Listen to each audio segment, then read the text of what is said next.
Assalamualaikum dan selamat pagi kepada anda semua di luar sana, terutama sekali mereka-mereka yang melayan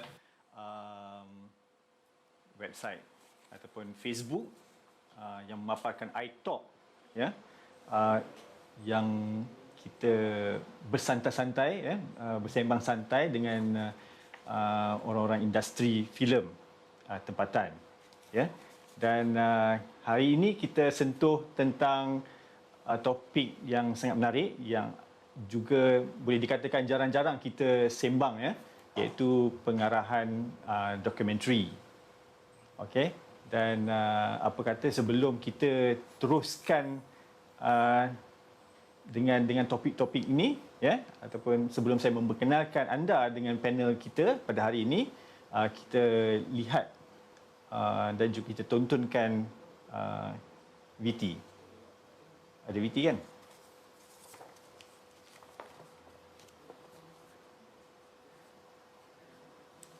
Okey, nampaknya kita punya VT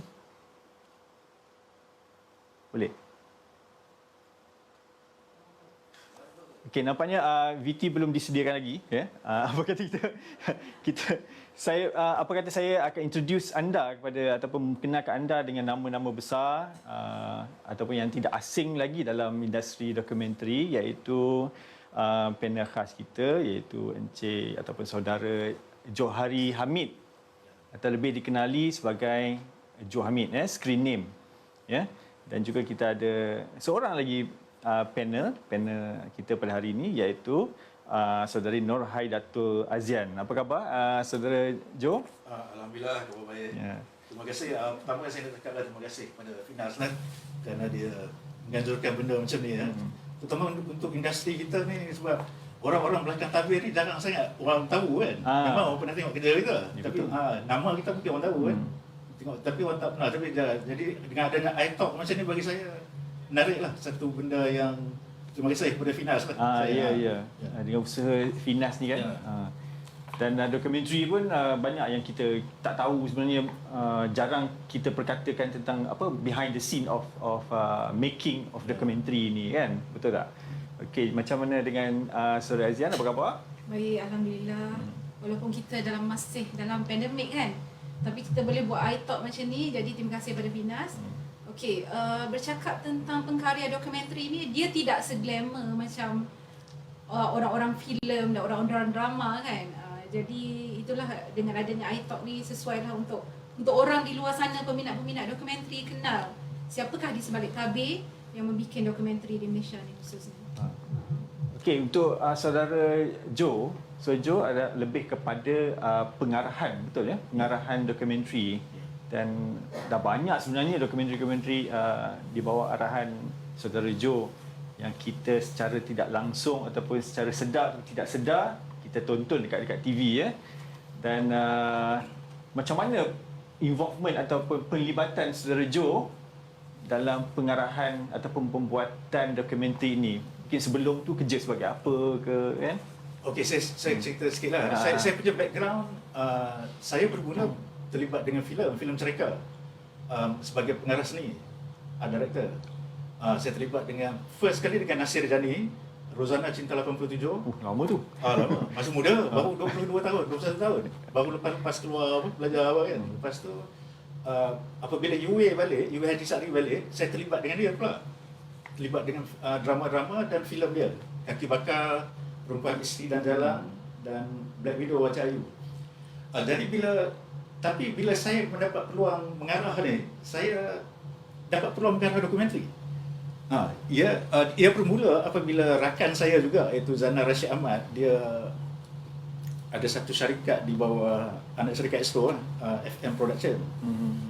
FM Production ni ialah satu content provider masa tu. Jadi masa mula-mula tu, FM ni dia banyak buat macam current issue saja. Macam reporting investigatif punya doku. Macam tu lah. Jadi makin lama Astro meminta lebih lagi, meminta dokumentari yang lebih berat, yang historical.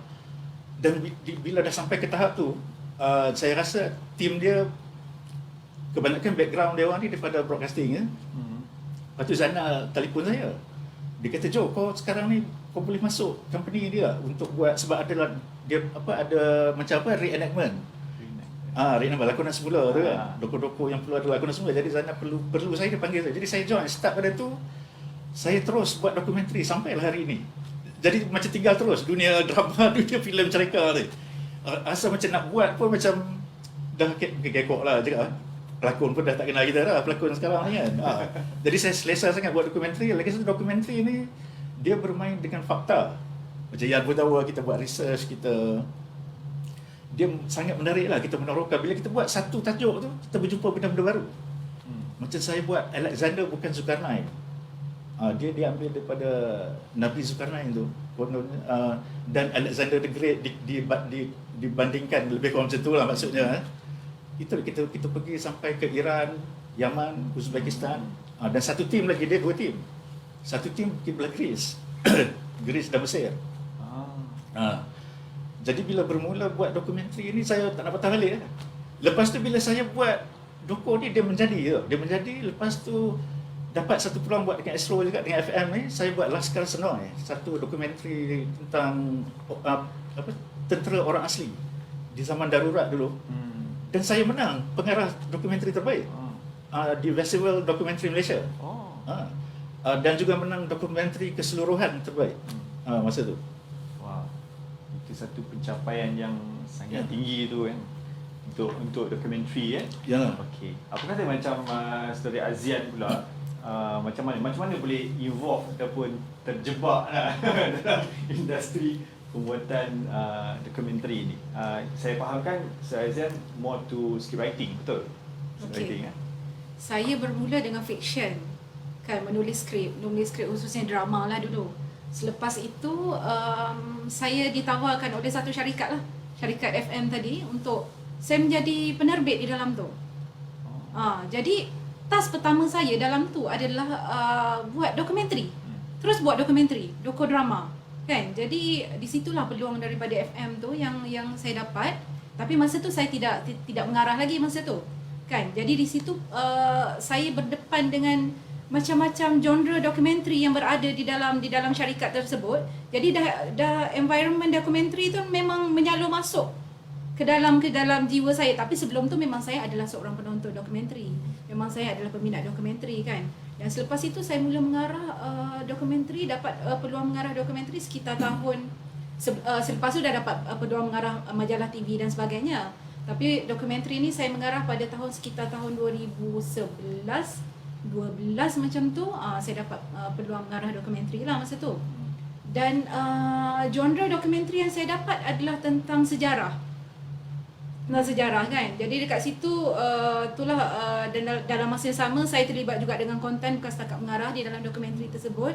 Jadi di situlah cabarannya bermula. Bagaimana kita daripada mulanya pre-pro tu untuk menggali konten dan sebagainya, penyelidikan tu harus padu. Maksudnya sebab itu adalah akar pada dokumentari. Dan selepas tu kita nak transform pula, bila dah pergi production pula, untuk seorang pengarah pula untuk transform bagaimana untuk memvisualkan dokumentari tersebut. Itulah saya punya perjalanan lah, macam mana daripada mula saya sebagai penonton dokumentari sampai jadi orang yang membikin dokumentari di belakang.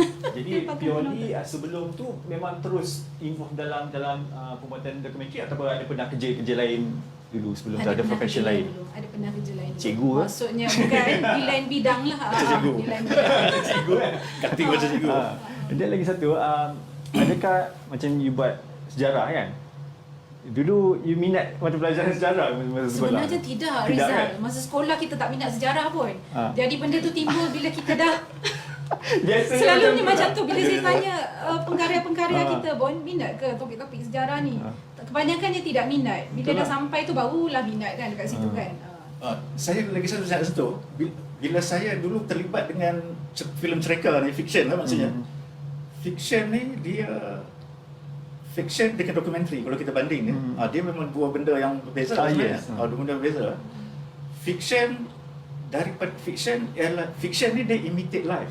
Dia meniru reality. Ya, sampai ada satu orang masalah ni dia cakap membuat fiction ialah bertingkah laku seolah-olah benda yang tidak benar itu adalah benar. punya nak nampakkan jadi realiti. Jadi bila saya masuk dokumentari, benda ni fakta. Tapi kita pula cuba buat dia jadi cerita pula.